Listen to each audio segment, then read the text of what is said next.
ఏపీలో వైసీపీ నాయకుల విషయంలో కూటమి ప్రభుత్వం కక్షపూరితంగా వ్యవహరిస్తుందని ఆరోపించారు మాజీ మంత్రి పెద్దిరెడ్డి రామచంద్రారెడ్డి.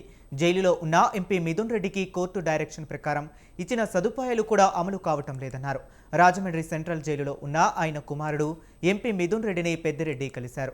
గతంలో జైలు వద్ద పోలీసులు ఆంక్షలు ఏ విధంగా ఉండేవో ఇప్పుడు ఎలా ఉన్నాయో స్పష్టంగా కనబడుతుందన్నారు. చంద్రబాబు సెంట్రల్ జైల్లో ఉన్న సమయంలో అప్పటి ప్రభుత్వం ఈ రకంగా ఎప్పుడూ ప్రవర్తించలేదన్నారు. జైలు నుంచి బయటకు వచ్చిన తరువాత మిథున్ రెడ్డి మరింత సమర్థవంతంగా రాణిస్తున్నారని భావిస్తున్నట్లు పెద్దిరెడ్డి చెప్పారు.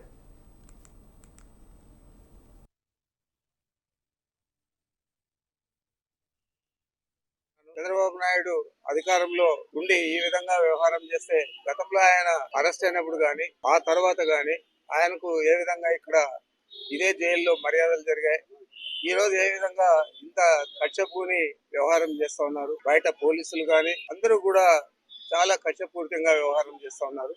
ఇది ఒక ప్రభుత్వం చేయాల్సింది కాదు, కానీ ఈ ప్రభుత్వం చేస్తా ఉంది.